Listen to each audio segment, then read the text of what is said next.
Hello, it's Icy. I am back with more of Torment.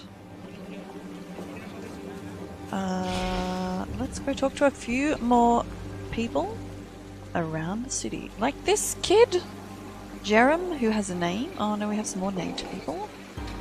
Hi. Talk. Yeah, you. Jerem, the child skids to a halt and rubs his forehead with a grimy forearm, leaving arrow tracks of dirt across his ruddy skin. Hey, Shua, he pants, shutting his eyes from the sun and grinning up at you. Never seen you before. Okay, you called me Shua. What does that mean? Uh-huh. Jerem says, a cautious light enters his eyes. Really? You never heard it? It sounds familiar. What does it mean again? Relief flashes across the child's face. It's a nickname for adults. Not a mean one, not really. Some adults are nice kids, right? Pat the head, here's a flower, bit of Nash, whatever. But some aren't so nice. They curse and they shove us aside when they're in their way. Kids remember shoving more than smiles, right? So, shover. Shover. Do you like playing in the market? Not always, but it's better than school, eh? And I'm like watching Zaofi make sculptures. The ones that go sharp and curly. Reminds me of the monster on the side of Scarrow. Scarrow. What's that, a building? Yeah, sure. Jerem says, chuckling. It's a building at the center of town, 1,000 hands tall with a mural on the side like Zaofi's sculpture, but flat and in purple rock. I don't think you're going to miss it if you're looking for it, hey? We might, Callistego whispers, studying Jerem with something like concern. The Scarrow Hall was a grand temple at the center of town, like the child is saying. I say was because it was torn down centuries ago. I do hope he's lying, because otherwise he's mad. Tell me about the Scarrow Hall again? Huge building in the center of town with a huge mural inside that looks like one of Zahofi's monsters. You can't miss it. Why are you so dirty? I don't know. Padre and Kellenor make me wash twice a day. Guess the Dirk likes me, eh? Don't your parents worry about you running around here alone? My parents, Jerem says, his eyebrows crinkling. I mean Padre and Kellenor. They're watching me until my Mard and Ciro come back for me. What do Mard and Ciro mean? Huh? Jerem says, looking puzzled, as if you'd asked him what hands are for. Mard, Ciro, my parents. You asked me about them. Padre and Kellenor are taking care of me until they come back. Farewell, kid. Bye, Padre. This couple stands together, their shared gaze fixed away from you. No words pass between them. Instead, they share a silent language of tenderness. Their bodies turn subtly towards each other, forming a private space between them. His hand reaches for hers, and without looking, she claims it. Still looking past you, they smile together. His is a curving line of oak, hers unabashed and radiant as a lantern on a starless night. Turning, you see the object of their attention. A young boy darting between the stalls and playing in the dust. Each distant, exhilarated shout widens their respective smiles and tightens their grip on each other. Perception, but not all is entirely well here. Your sharp eyes notice their knuckles whitening on their joined grip and slivers of sorrow or fear in their eyes. The child's joy seems to be a source of pain for them as well. Jerem has an interesting vocabulary. Where did he learn those words? They glance at each other. You know children, Padre says with a brief, unconvincing laugh. Mine's like an open bag, catching every bit of truth that gets thrown their way. Pay him no mind. Is that your son? Yes, he says firmly, still watching the boy, but a wary stillness has spilled into his posture. Padre swats his shoulder, and there's more punch than playfulness in it. Not yet, she says. We adopted Jerem, and we're waiting to see how he feels about that, aren't we, Kellenor? His eyes flicker stubbornly, but he does not respond. Why did you decide to adopt? Well, Kellenor and I have been together. We've been for how long? Years, Kellenor says, a glint in his eye. And we knew we wanted children, so we tried. And tried. We tried a lot. Some days I barely had time to put my clothes on before Kel took them off again. Go on. Padre raises her eyebrow and continues. Well, there was poor Kel practically falling asleep on the shift, forgetting his trousers half the time, and me with nothing to show for it but a glow on my cheeks. Clearly we were working with a barren field. Not necessarily. Could be the other way around. Or faulty seeds. Kellenor adds deadpan. Does run in the family. Well done, writers. So we decided to find a child who needed a home, rather than getting old, try to make one of our own, Padgett says. That answer your question? I could say, sorry, I need more of the details, but I'll say more than adequately. Thought so, Padgett says with a wide grin. We got asked this question a lot, and finally we found that being explicit about the process made the questions just melt away. What brings you here? Jerem likes that, Kalanor says. The stern expression around his stern eyes softens somewhat. We don't have much time in between shifts, Padgett explains. Or money to spend on fripperies, so we bring him to the market when we can and watch him play. It's better than a night at the theatre. Kalanor raises their clasped hands and kisses her bruised knuckles. Farewell. Interesting. Okay, where's the kid again?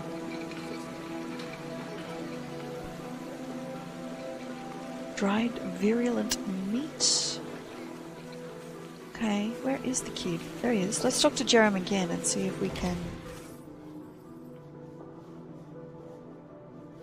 I keep using words I don't recognize. Where did you hear them? Jerem's face goes white. I'm not allowed to tell adults about that. Or where I'm from. His gaze steals to Padgett and Kalanor, both of whom are suddenly taking a greater interest in your conversation. Don't ask, hey? Oh, I hate to see this, Typer says, raising his eyes to the sky. Such a bright and promising lad, and he's already keeping terrible secrets from his elders. What? Jerem says, squinting up at him. No, it's not like that. It's nothing rancid. I just promised I'd stay quiet, right? Tyber gives you a barely perceptible jerk of his chin, urging you on. He's right, Jerem. Oh, I want to know, but I also don't want to betray Jerem. He's right. You shouldn't be ashamed of the truth. Tyber nods in solemn agreement. You can't help notice that he somewhat looks ashamed. Jerem wavers, looking between his adopted parents and the two of you. Finally gives up. Alright, I guess I can tell you, but you can't spread it around, right? Alright, tell me about where you're from. Here, Shuba, I'm from here. It just up and changed without me. Oh, I grew up in the Downs. My parents lost their spot on the work chain, and we went to sleep hungry more and more. Neither of them could look at me without crying. He swallows. But everyone in the Downs was starving. Wasn't anything new. People started using that archway more and more. He pauses, scanning your face. Okay, what are the Downs? Oh! Blue Tide. Jerem sighs. We weren't in the families, in the up. Everywhere else was Downs, inside the wreckage. We dig deep, looking for food first, warm second. My neighborhood was inside this curvy spiral. If you've ever seen paintings of a seashell, it's like that. Tell me about the archway. Big things. Always good smells coming out of it too, like roasting meat and sunny days. I used to watch it, but I was never sure of what it was for, you know. And the parents in the Downs never talked about it either. He shrugs without looking at you. Then one morning I saw Corna, a friend of mine, and her Mard go up. Mard gives her a kiss and sends her through. And Corna never came out again. Know what did though? Food? Ha, no. Jerem said that'd be cruel for Corna's Mard to lose a girl again and gain a meal. But no, it was a metal ring, he said, lowering his voice to a confidential whisper. Didn't look to be worth much. But every once in a while you'd hear Corna laughing. Wherever she was happy, right? He raises his hand to his cheek and continues. A handful of days pass, and my Mard takes me for a walk too. Said she'd find me when they saved enough money. She kissed me and pushed me through. Woke up outside another archway up in Government Square. Padgett and Kalanor were waiting for me there. He rubs his nose. They're not so bad, but I keep hoping my parents will stop by to visit. Even if they don't have the money yet, right? He pauses, rubbing at the sudden moisture in his eyes. I try to laugh a lot so they can hear me though.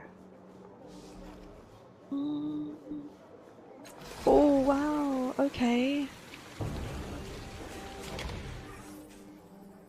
At your return, Padgett and Kalanor tense, but do not look away from Jerem's adventures in the marketplace. Jerem told me about the door he went through to get here. What is going on? Had to pry, didn't you? Kalanor growls. Calm down, Kel, Padgett says, putting her hand on his chest. Stranger, can we've convinced you to leave this alone? Please, for the sake of our family. I'm not convinced you haven't kidnapped the boy.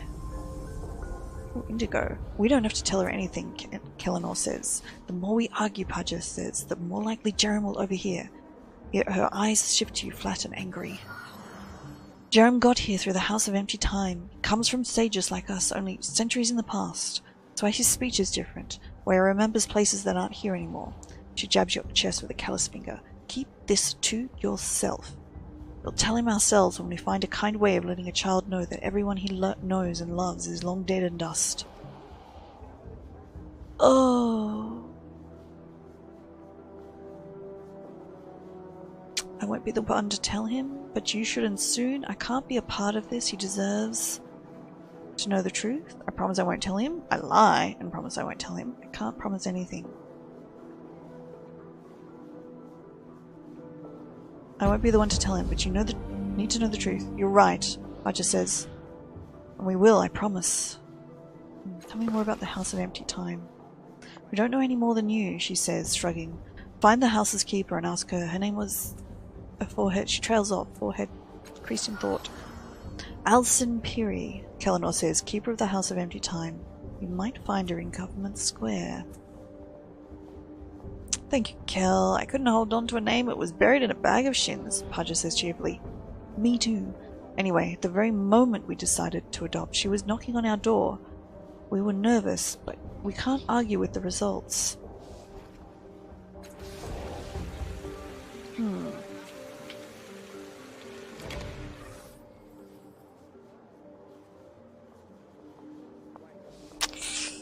Okay, I won't tell him. I'll let them do it. I mean, like, they genuinely seem to love him. So, let's leave it at that. Razor sharp regret, dull remorse. Take your pick. Oh! No, not a real merchant, just a NPC merchant. No? Oh, Zeofi the sculptor. Let's talk to Zeofi. This portly man's cracked and bleeding hands are always moving, picking fretfully at his thick lips, running through his thinning hair, or moulding aimless shapes in the air. His clothes are marked with paint, dust, dried blood, and clay. His eyes brim with frustrated tears as he studies the strangely familiar sculptures arrayed around him. A soul like slivers of ice, he mutters, fingertips long, shriveled, sharp screams trapped in flesh. She holds him in place. She's killing him. He's not looking at her. Why isn't he afraid? No? He clubs absently at his sparse beard. What am I not seeing? What am I missing? What's wrong? Everything, he says without a moment's pause, effortlessly drawing you into his self-directed tirade. Every detail is almost right, which means everything is wrong. I am Zeofi, a stone carver, sculptor, divine painter of living eyes, and in this challenge, my greatest work, my talent has finally abandoned me. He sweeps a scornful hand at the sculptures. Behold my art, wanderer. Witness these dull stumps, these crude replicas of the sublime being. What is it you think I've made? I'm going to try to recall why they look so familiar. Oh. Oh, I could use almost all of them? Sure, why not? Oh, I failed! Damn. You studied the sculpture intently. Memory teases your mind but leaves you empty. Zeofi entirely misinterprets your long silence. Gods, it's even worse than I thought. You can't even tell what you're looking at, can you? Sea creature attacking a swimmer? A sea creature, he says. Zeofi gazes pleadingly at the heavens. She thinks I couldn't etch tangles of kelp or ghost-like wisps of currents. She thinks such subtleties are beyond me. Zeofi kneads his eyes with his fingers. It's meant to be a portrayal of man, and the predator that devoured him. You stare at the sculpture, and memory immediately clicks into place. This towering thing is the true form of the creature that pursues you. Zeofi has sculpted the sorrow. I saw this creature on a cold night not long ago. Smoking coronas of blackened light drew me to my window. And there, on the street below, was she, gripping a man in her talons before my very eyes. She ripped his essence from him, leaving him a steaming husk. He drops his hands. But what do you care? You don't grasp the importance of capturing such a subject. I've seen aspects of her. Maybe I can help you capture the details.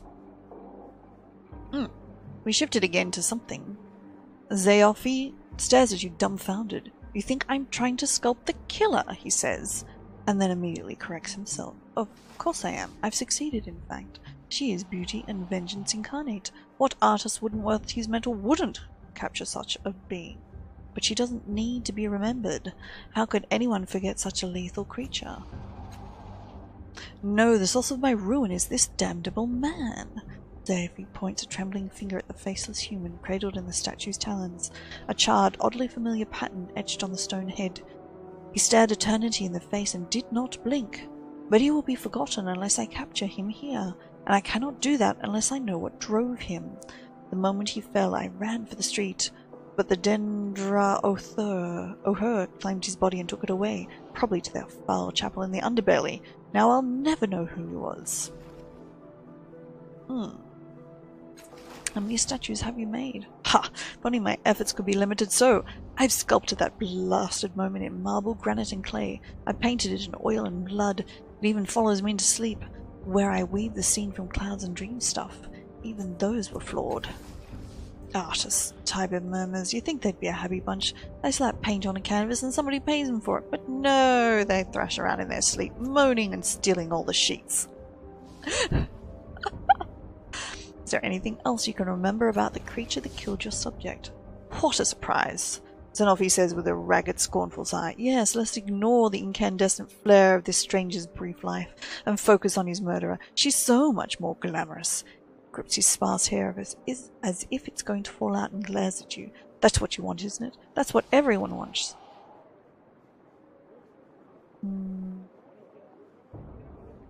The creature is hunting me too. Read a book then. Pester a scholar with your questions, for all the good it will do. And when the beast claims you as well, spare a prayer for the artist who will drive himself into the grave trying to capture your final moments. Tell me about the Dendra O'Her. They're a cult and a curse, Xenophii says. They would have you believe that they exist to preserve the great works of humanity, to celebrate life. You may even believe them until you smell their breath. The truth is they squat in the underbelly chapel, eating corpses and claiming it gives them power. If I learn anything about it, I will let you know. A slaver. Don't talk to me, talk to the boss. Do I want to talk to the boss? I mean, maybe. Tolmagur. As you approach, the wild-haired woman eyes you speculatively and whispers something to her companions. They burst out laughing, and a slight smirk plays around her lips. A breathing mask dangles from a cord around her neck, and you can see where it has cut permanent grooves into her face. She ruffles her hair, still messing it still further, and sings out, "Come to buy a slave, cast off. If you've come to me, you must want something of the sort." How do you know I'm a cast-off? The tattoo. I've had dealings with your kind before. I know about you. She rakes her fingers through her hair. If anything, the motion serves to obscure her vision even more. So, cast off, I have information you might want. Of course, it comes with a price. What kind? You think you'll get it from me that easily? I don't think so. I know your type. You cast-offs. Not one of you can be trusted. I give you this information, you're gone before I can collect my price. So you'll forgive me if I decline to say outright what secrets I hold. One of my wards has run off. She's taken a head wound, not my doing, and I've been watching after her. I don't know where she's gone, but I suspect she's headed to the cliff's edge. Plenty of other urchins clamoring about the place, and she'd find it easy to blend in. Sadly, my troop and I are detained here, so we can't go ourselves. She's a scrawny child, name of Rin, head wound, but it's covered by dark curly hair. There's a little necklace around her throat. Babbles about her gods. Go get her for me, and I'll tell you what you want to know. Answer a few other questions for me first. Fine. Tell me about yourself. I'm a slaver. Sorry, 1 second. Actually, I'll be back. I'm a slaver. I'm the last person in the world you want to make an enemy. I've got a reputation for coming through on my word. Nothing else need concern you. Oh, tell me about the Order of Truth. You want to deal with them? Be my guest. Those pompous Aeon priests are up by the government square. Think they can unlock the secrets of the past, but they're not focusing on what's most important, which is creating for the future. They say they're studying, learning, but the fact is they're not doing anything useful.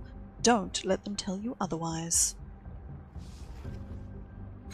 Tell me about the changing god, the cult of delusional meaning seekers. They've spent their time chasing their imaginary deity, ignoring what it means to be alive. Ooh, what has he done now, they say. Can I tongue his divine arse? As if knowing his life makes theirs any better. Studying his actions, they might be able to replicate his sex. If studying his life provides meaning to theirs, who are you to judge? Yes, who are you to judge? Who am I to judge? Just another person watching some dim glows waste their lives on a fruitless pursuit. They can follow that fraud all they like, totally up to them, but don't expect me to cheer their stupidity on. I have some questions about slavery. It's not so bad, not horrific. Almost no one sells them for parts anymore. Fact is, most of them go down to the Bloom where they can work off their debt to society by opening a more or two. It's not a forever thing. It's a punishment. Somebody cares about Saker's Cliffs. I think the city's a sewer. Alright, farewell. Interesting, okay. I mean... I don't know. If we will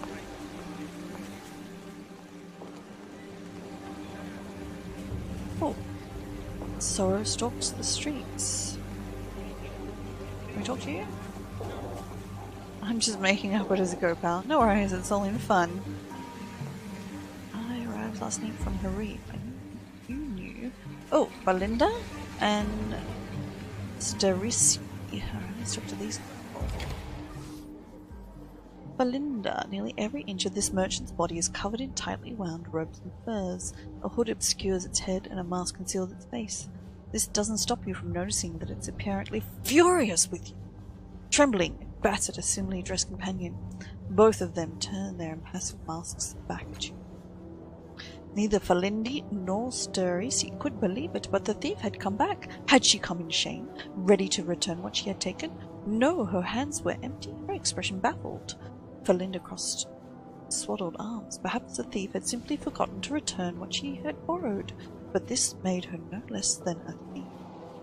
Are you, narrating me?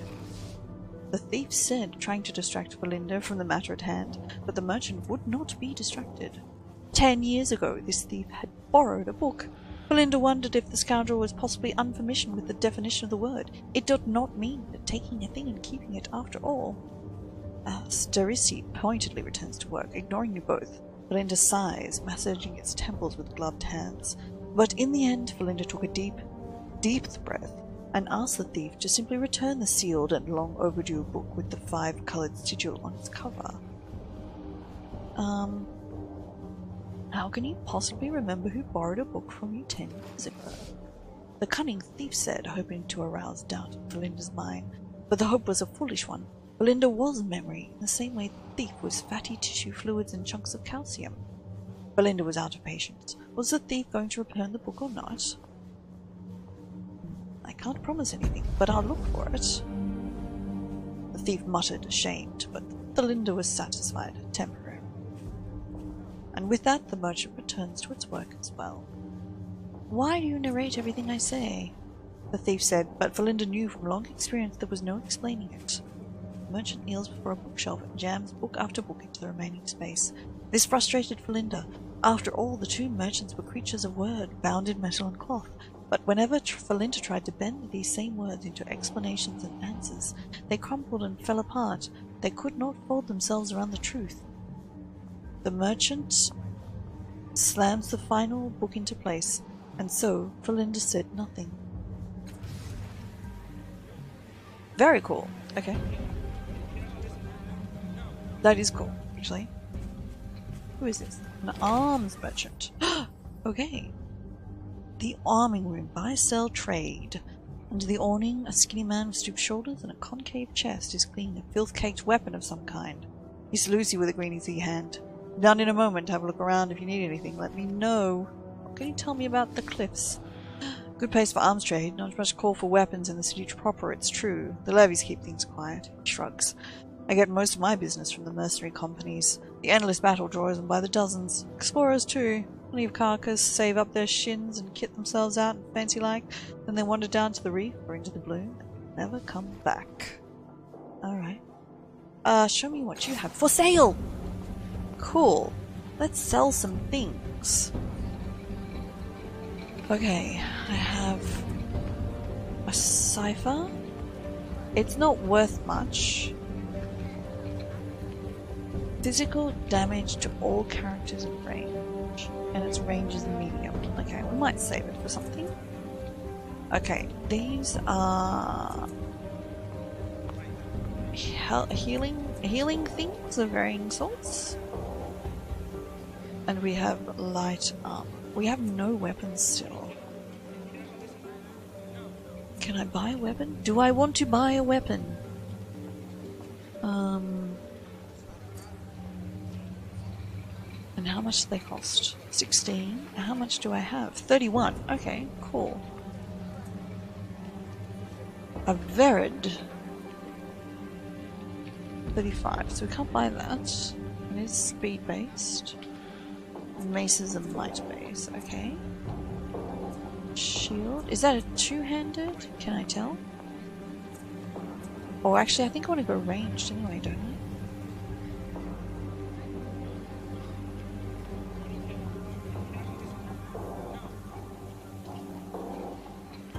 Okay. Just two identical crossbows for a value of 35. Okay, so I can't... Still can't... alright, well, I think we'll just leave it for the moment.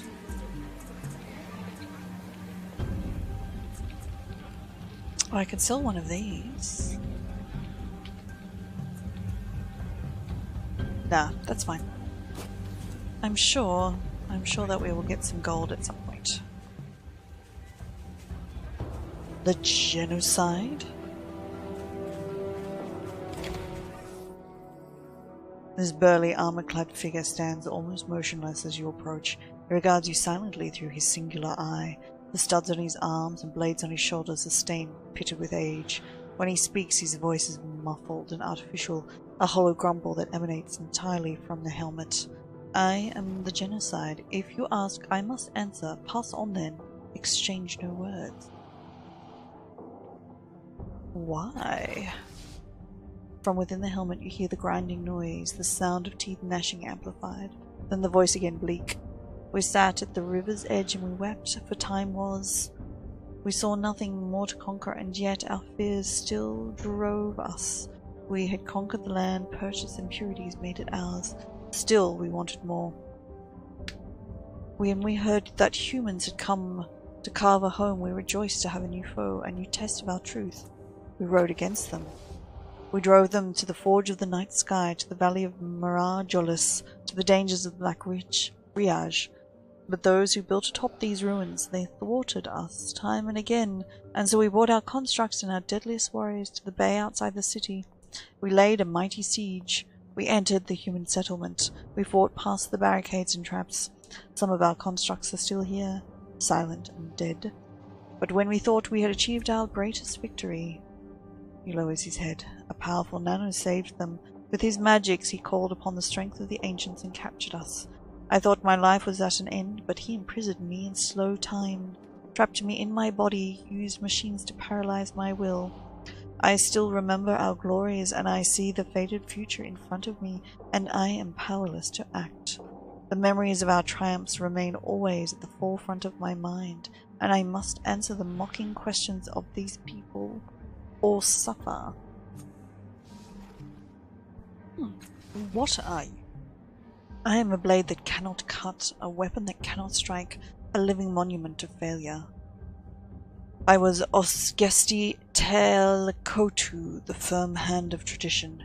They called me one of the Black Three. Enemies did not understand us. They took my name to mean death in a dozen extinct tongues. They called me Orphan Maker, Hope Smasher, Death's Child. My armies blackened the earth and the skies. My dragoliths scoured the land. Domination was my duty. If they had known they had welcomed us, they might have been our thralls. Instead, they became dust. All this, it was to have been mine in stewardship for the future of my people. It was promised, but now... His arm falls back to its side. Now I am the genocide, a relict, the last of my kind. Why are you the last of your kind? I know of no others. Kangat Alnvor, he who shows the truth and understanding, is dead. Vosh Tuleth Lo, the blinding light of reason, was destroyed. The Underspine has fallen. My people are destroyed utterly, and our servant God speaks to us no longer. The clean lines of order and the glory of battle have forsaken us. The rest are dust. We rose against a superior foe, and we were outmatched. I only remain to tell the story of the Tabat. Tell me about the Nano. He found old knowledge and made it his own, created defenses that we could not penetrate. Most telling, most effective, the shield generators. He created 3 barriers around the heart of the city. The last unmoored the city in time. When our constructs touched it, they flashed to stasis. We could not reach the city, but the city could not reach us. The city could reach us. You feel the ticklings of memory as the genocide speaks of shields. He continues to talk, oblivious. Let the memory come. It's a patchy memory coming in still images and movements. The relentless beat of the war machines as they approach the city. The reavers in the sky on their dirigibles. You remember fighting them on the parapet. You remember fleeing into the safety of the city. You recall making your way to the shield generators, cutting off the Tabat supply lines, and then the memory fades. The genocide watches you silently. Tell me again about the Nano? I am not required to speak of him again to you. The compulsion has been satisfied. You do seem very calm for someone who's been in prison for centuries. I have been defeated. I have nothing to fight for. My captor castrated me with a tool they made to dampen my natural urges. I can remember the actions. I can remember the glory, but I feel shame, regret. I'm weakened, but not by my violation. What does it matter? Those who stood against me are all dead. I am victorious. I no longer fight with the blade. My weapon is time. He leans in closer. I do not die. I cannot be wounded. I am held like a beetle in sap. Why would I not be serene? The Underspine spoke of my destiny. I was to wage war until the edge of the universe, but the universe keeps going, and so, it seems, must I. Someday I will be free. Someday. Until then, I am uncorruptible. The Nano who defeated you was the changing god. He and his children still live. Others have claimed this. I do not know if they say this to torment me, but if our enemy was a god, even if he is once but a man, then to stand against him, to spit in the face of the divine. That Habat were a holy people. Humans do not believe it, but our rites were as sacred to us as they were profane to your kind. We accepted the will of the ineffable. Any who still live may yet find the mantle of godhood. To be divine is to be beyond the rule of mortal ethics. Those who would teach would-be gods must cast aside these concerns if they are to turn against the old teaching. Mention the Tabat. Who or what are they? My people. His voice is forlorn. Great warriors, we owned this land. We served the Underspine, and it served us. We saw truth in victory. We ascended to epiphany. We are pure, incorruptible, indivisible, even in disunity. We found strength in one another, and proved it with bloody blades. But we fell, and the Underspine fell, and so, too late, we learned a new truth. But I carry the old ways as a seed within my heart. Why did the Tabat fight so much? For honor, for the one way, because it was our duty. We were born to the blade, so it was written. So we chose. Free will is a curse unless given to a greater purpose. Our purpose was given to us by the Underspine, given to the Underspine by our ancestors, who found it and crystallized our essence forever. Tell me more about the Underspine. Our slave, our god, our prize. It kept us holy, kept us pure, unchanging, anchored to a fixed point. The world turned around us, but we remained constant. When the world brought inconstancy, we fed it blood. The Underspine was our soul, our confessor. We knew clean, hard rapture from it. We knew our path. It gave us the words of ancient Tabat, and our path was rigid and unbending, absolute. But what was the Underspine? Considers. You would not understand. It was a machine. It was a stone. It was a cavern. It was a city. It was the direct voice of our ancestors. It spoke in our heads and in our ears and in our hearts. We heard its voice in our creches, in our daily instruction. Our God was true and strong and singular, not the fickle, inconstant things of the modern day. It's the benefit of an absolute path. We had no questions about our duty, about our goals, only the particulars. We erased doubts in the purity of utter certainty. Questions raised are questions answered, or they are heresy. No need for self-agony. The necessity of introspection was transmuted into the optimization of our paths, into fashioning ourselves into the pinnacle of our achievement. Clear definition in life creates truth, not this pitiful shadow. What happened to it? Sabotage, our failure. One of those under my command told me it had whispered defeat into his ears as if it had sickened, lost sight of the true path. Given the question, the Underspine denied this. My soldier was cast out, and I suffered the barb for his doubt. It was later, years later, that the Underspine broke.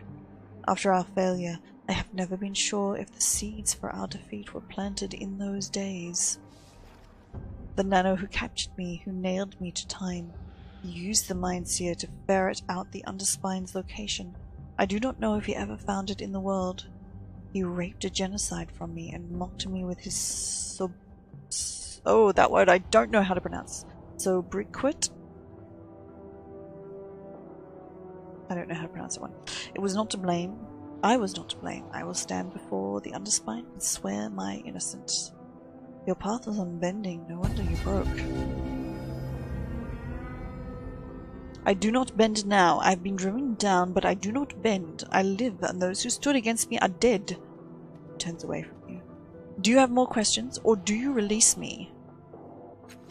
Let me ask you about something else. How did they stop you from trying to escape? The Nano who raised the city's shields created a device, called it the Mindseer. With it he violated my mind, my memories, and everything that was the core of my being. In a fit of vengeance he tore truths from me. He made me betray my people. He rewrote my mind. He gave me perfect clarity into the past and gilded my ability to shape the future. The Tabat never sought revenge against foes who were mightier than we. We devised stratagems to defeat them. We tested ourselves. We did not punish or hate. Punishment was purification. This, though, is torture. I am the worst of the sea's refuge. Refuse can mock me now. They can ridicule and jape, and I am powerless to strike them for their impudence. And now, they do not even do that. They have become a fixture and a relevance, a non-entity. I am the slave to, you hear his teeth grinding as he thinks of the perfect insult, to peacemakers. I must endure their presence and feel their corruption sink into me daily. Some foreign part of me desires it.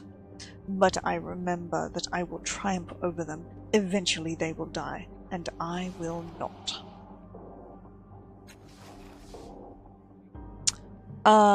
You mentioned the names of some of the Tabat. Can you tell me about them? Kalagat Avnor, the strongest mind of the Black Three. None could stand before him when he bent his mind to the unraveling, intricate, careful, overwhelming. Vostello Low, a methodical planner, collector of curiosities, the toolsmith and construct waker. It was he who brought the ancient machines to life. And I, the knife, the strategist, the blade in their hands, we three were unstoppable. Until Stage's cliffs. Until then, the corruption of defeat. Can you tell me where the other Tabat are again? They've gone to the dust. Okay, we have now cleared that. tell me about the shield generators.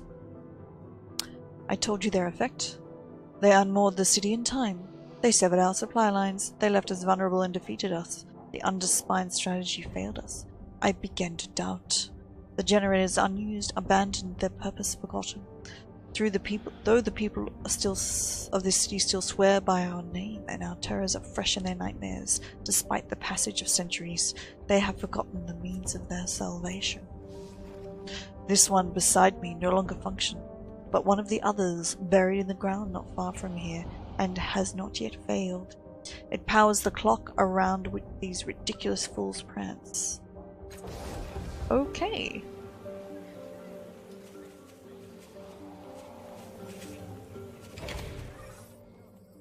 The machine towers above you like a dagger driven into the ground by a giant.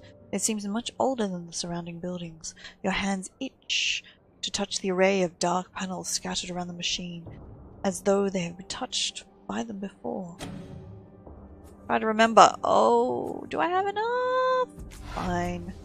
You fully depleted one of your stat pools. Ah. You can... Now I'll have to sleep. Okay. Retry cost. Okay. You can remember no more. Damn. Okay. Your hands slip over the cobbled together components and greasy cables, the buttons worn by frequent use. It is a strange accomplishment, this machine. Clumsy but deft, amateurish but masterful. Only a brilliant mind could have melded so many disparate parts into a functional device. Unfamiliar memories whisper to you this device was used, though you don't know how, to generate a field that unmoored everything from within it from time itself. You find your fingers scrape a rough patch. Lifting them, you see a circonate symbol etched into the side like a maker's mark. Okay. We need to find somewhere to sleep. Former child. Actually, I would like to find somewhere to sleep. The Changing God. Couldn't we sleep at the Changing Gods? I think. Look, it's one of the Deathcatcher's vessels. Can it be? What fortune, what joy! Casimine will want to see you, vessel, and Mimion too. Okay. There's Cassion. And Mimion. Appear somewhere? Casimine and Mimion. I just want to have a sleep, actually. Can I have a sleep here? I don't want to have to pay. As you approach the duo, you see that they are arguing heatedly but quietly. The petite woman turns to you. Her hair is unusually a light, almost yellow color, and her bright eyes dominate her pretty face. "Excuse me, milady. My friend and I were having a discussion, and..." Her eyes fall upon your tattoo, and her breath catches audibly in her throat. Her partner is an unnaturally tall man, gaunt and sour-faced, his voice sonorous with fingers that twitch and weave through strange contortions. Occasional lights spark in the air as he does. He turns to you and opens his mouth to speak, registers your tattoo and closes again. His throat bobs for a moment, and he says, "It is an honor." She sighs. "Must we indulge in this religious nonsense?" Mimion says, "Your opinion of our beliefs is noted. We have discussed our differences with you, and you have made your position quite clear. Thank you." He turns back to you, anger etched into his face. "If I might impose upon your time for a moment, will you tell me about your tattoo? How did you shape it? Do you know why it differs from the others?" Others? What? You mean shape it? Don't tattoos stay the same? Not yours, revered one. Her voice is the barest whisper as she curtsies. You are a cast-off of the Changing God, light of brilliance. His touch is on your head. The tattoo marks you as his child. You are not alone. Other cast-offs live, and we treasure each of you. You are welcome here, revered one. We stand ready to serve as we can. Have you questions for us? Yes! Can I have a sleep? Who are you? He considers your words before answering, a thoughtful pause. I am Mimian, one of the leaders of the cult of the Changing Gods in Sage's Cliffs. My primary duty is Chief Archivist. My colleague is Cassamine. She is responsible for the day-to-day administration of our encampment. Tell me about the city. The city your sire built and defended, the cradle of civilization, the center of the Empire of Knowledge. It is among the great works of humanity in the Ninth World, built on the foundation laid by unknown creators. It has risen to become one of the preeminent cities on Garavena Sound. It is somewhat diminished in these later years, to be sure. Perhaps if the Changing God were to return and lead us to glory.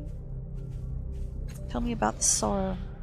She shudders and richly touches herself ritualistically on the forehead and lips. A monster of the deepest nightmare. I have heard that it wants you dead. Every one of the holy creations dead. I don't know why, but it hates you. What can you tell me about, my sire? You mean the most accomplished inventor of our time? The hero of Sage's Cliffs? The man who dodged death itself? The Time Weaver? The man who destroyed the Tabac? Oh, we have so much to say! She catches herself. But perhaps we should wait for another time. Do you know the resonance chamber? Rumor and conjecture, nothing more. Idle speculation from those who wish to pretend knowledge of your sire's motivations passed along as fact. Have you seen it? Do you know where it is? What it does? I don't know anything about it, but I was told you might. He smiles slightly and spreads his hand in apologies. Not as much as I should like, but we have ways to find answers. His eyes troll your face, and it seems as if he is on the verge of understanding something. It is said by those loyal to your sire that the chamber is the solution to the sorrow, the creature that hunts you all. We don't know how, though, says Casimir. She bows her head. We take this as an article of faith. The resonance chamber will save you. He looks sharply at you now, all distractions gone. I do not recognize you, he says. You do not match any descriptions we have recorded. She snaps her fingers, as if she's finally figuring out a mystery. Wait! Let me remember your face. She studies you carefully. Oh my, you're new. Are you the Changing God? Can it be? She reaches out to touch your sleeve and pulls her hand back quickly. No, I'm not the Changing God. Mimian nods, satisfied. As I thought, you're a cast-off, one of his children. He touches you with his long-fingered hands as if in consolation. There's no shame in such a thing.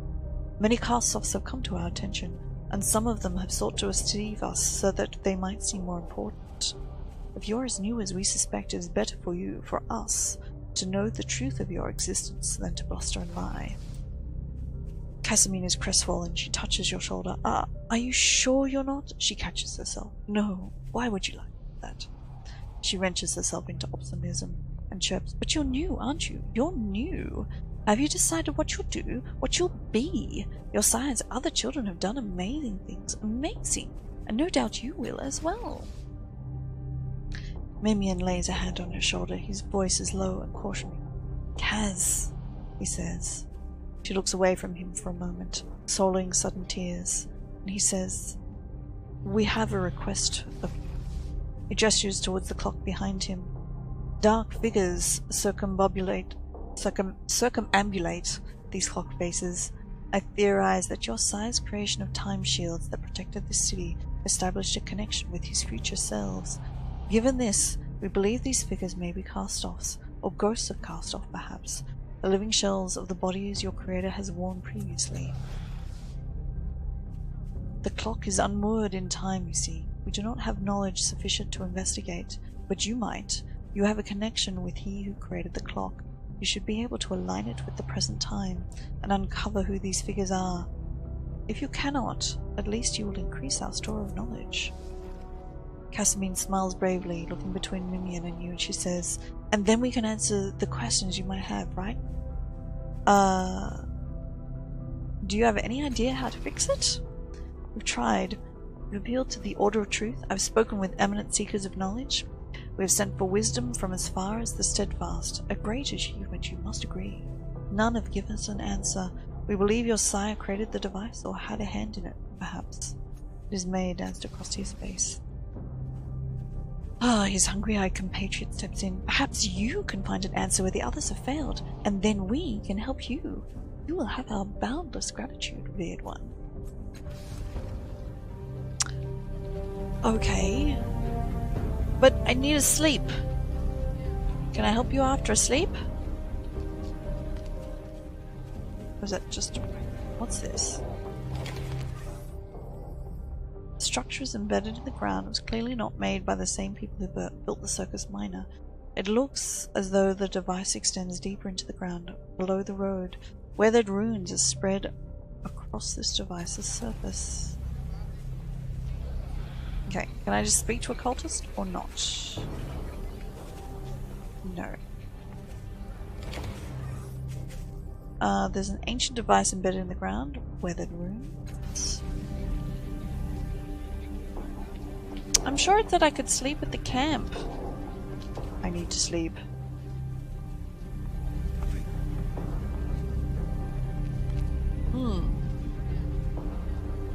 Okay, well let's talk to this guy.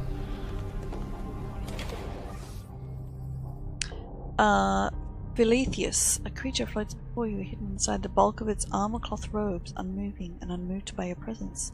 Exactly who or what the thing is, man or machine, nor monster, is impossible to discern. Its glass face reveals nothing but your reflection. Its mechanical voice reveals nothing at all. Recall this creature is known as a Philetheus, but you don't know anything else about them.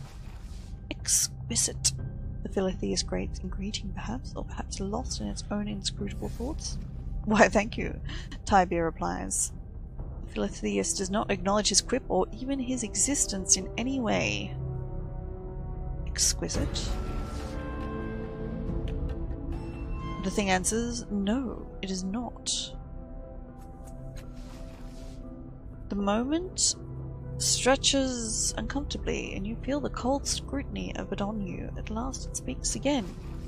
You reckon, for the figures are incommensurable.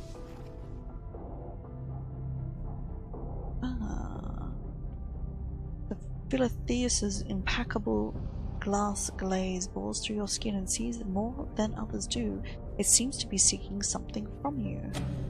Tell me about yourself. Oh, I see. I've been using the wrong... I've always been using my intelligence. Dope. The Atravoil whistles while it runs, a fearful sound, perhaps even for the Avatrol. Apparently, this is what passes for effusiveness. Please tell me about yourself in a way I can understand. No! A tidal surge requires trained tidal affinity. Falset to surge. Okay. Do you know anything about the sorrow? Or the resonance chamber? Silence lingers long until the Philetheus speaks. I know it shall be 3. I know the first cannot be trusted. I know one changes as you change. I know they seek an undoing. Its glass face storms, but says no more. What do you want from me? When you face Koro, why did you not step first with your left foot?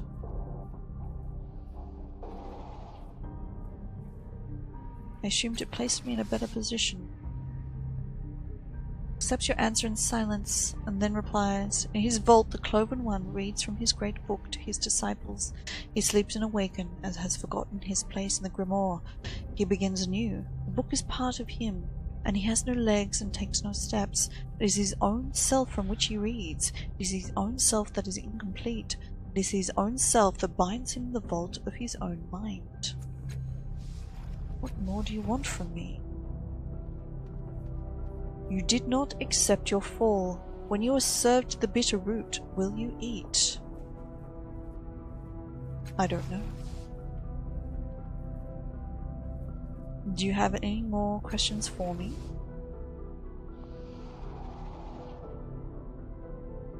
When you stood in the place of the shifting falls, which way did your shadow fall? I don't know.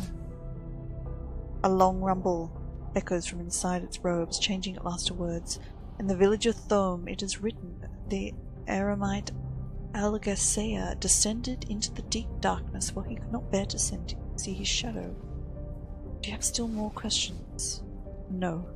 You've been following me. In memory, cause follows effect. In rain, the colors run. A long rumble suggests it has more to say, but nothing emerges. Why are you so interested in my choices? They are not yours. Not my choices? What do your questions mean? What do you want? Yes. The single flat word lingers in the air until it adds, what is the answer? Perhaps the thing wants you to answer your own questions.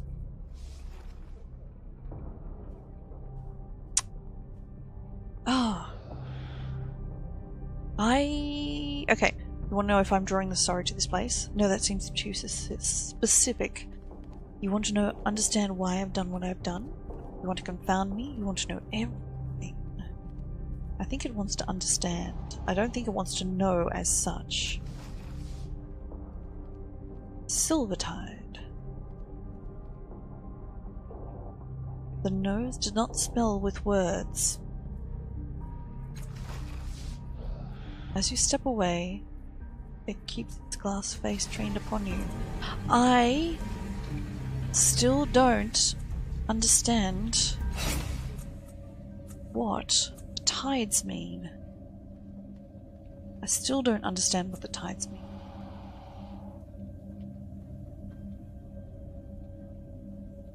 And for that matter, I don't even know how to look at the tides.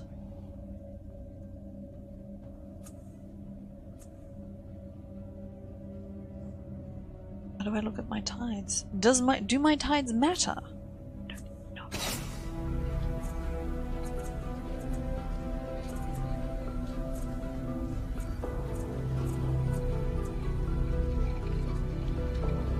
Okay.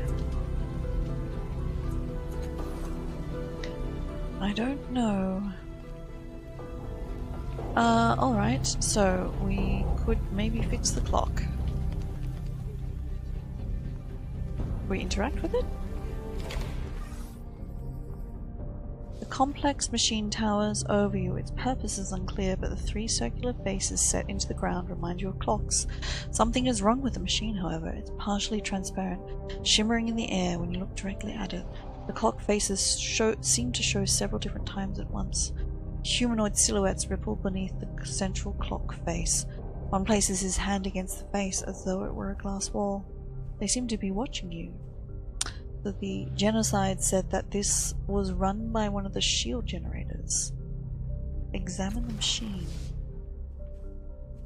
The towering mechanism wavers in the air. Similar to Kailastigi, it appears to be in several states at once, though all of the machine states are in exactly the same location.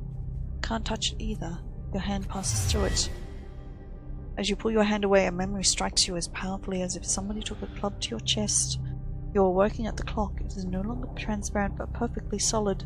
There is a noise behind you. So they've come, the three traitors. They think to surprise you, but through the powers of the clock you have foreseen this moment. There is the faintest sound of metal sliding against leather. You slap a hand on the central clock face, activating the clock's arcane powers. You're not sure what it will do to them, but it's better than what they'll do to you. There is a flash. Arcs of energy stretch out from the clock over your shoulders to your would-be attackers. They don't see what happens to them, but they quickly disappear along with their screams. As the last shreds of memory fade, a swell of energy passes through your body. Cold barbs prick every muscle. Suddenly tidal forces arc from the clock to the three ancient devices in the cultist encampment. The clock recognized something inside you, or maybe vice versa. Either way, you have inadvertently activated the nearby devices. Okay, 1, 2, and 3.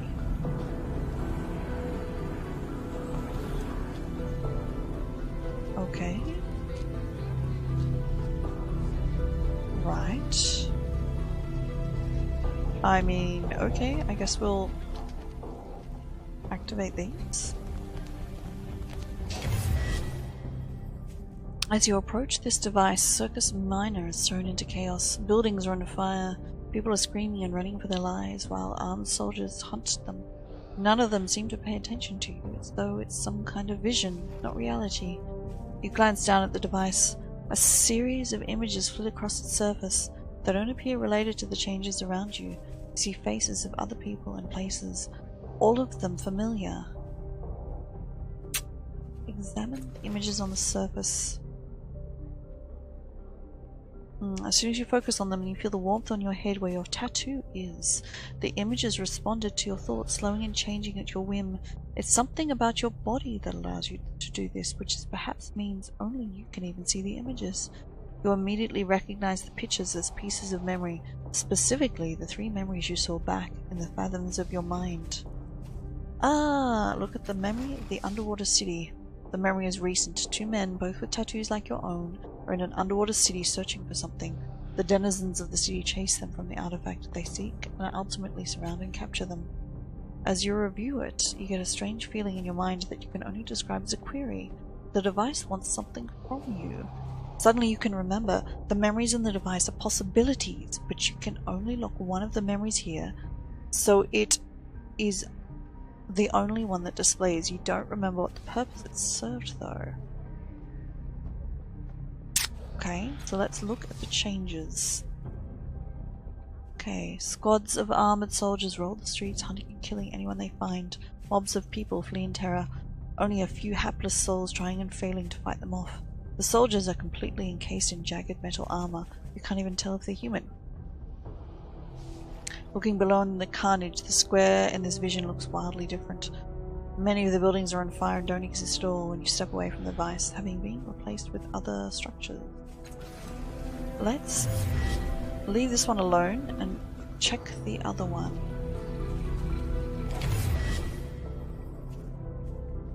Okay. Look more closely at the changes. Changes are difficult to notice at first, but after a moment you figure it out. The Circus Minor is the same, the crowd is different. Most of... this is only from a few years ago. Those few you recognize are younger by several years. Okay. Look at the memory in the lush valley. This memory is from a long time ago, centuries probably. Surveying the lush valley. Okay. And let's look at this one.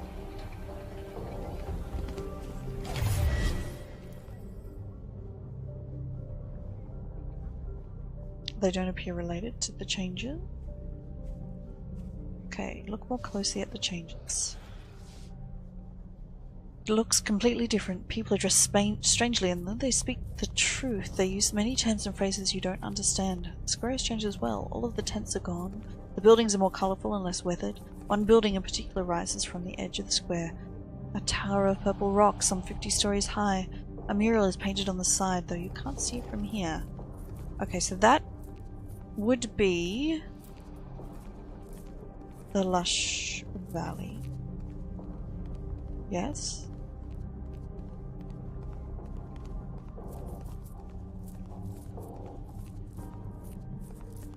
Look at the memory of the city under siege. Somehow you know this memory is ancient. It might have occurred 1,000 years ago. A man and a young girl race through the streets. Around them, the city is attacked by terrible people. The Tabat, you recall. The man takes him to an ancient machine somewhere in the city, and he and the girl disappear. Okay, so this is medium. Let's look in Lush Valley. Okay.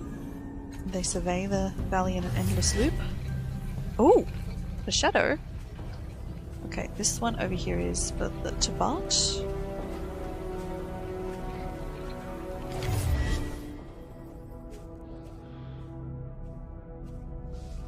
Siege City. And this was the last one.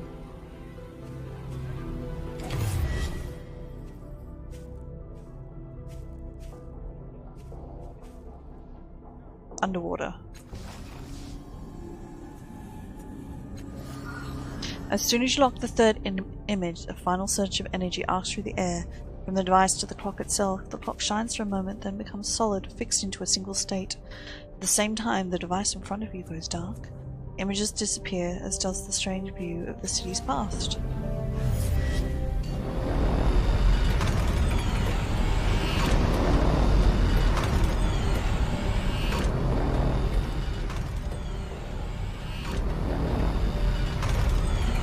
Oh, wow.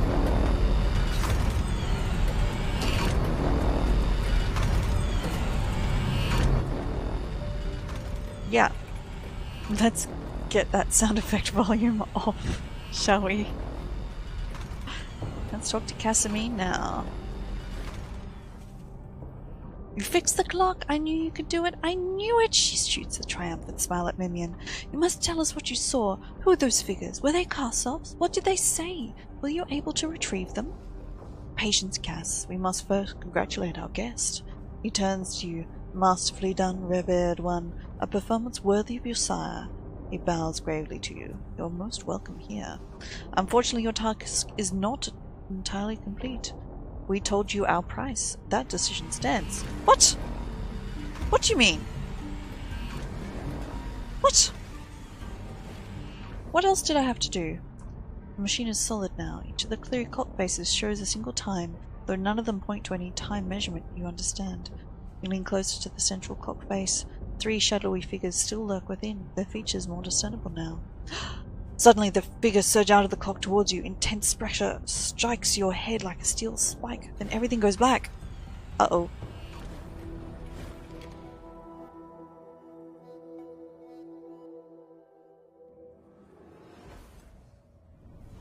Oh my. Goodness. Uh-oh. This seems like a bad thing to do with 0 intelligence. Well, this also looks like a good spot to stop, so thank you very much for watching. Let me know what you think of this game in the comments below. I'm glad to be playing it at last. This will be a lot of talking. Stick it on, do something else, listen to me ramble away while I read out some very fine writing. Give us a thumbs up if you liked this video, and I will talk to you next time. Thanks for watching. Bye.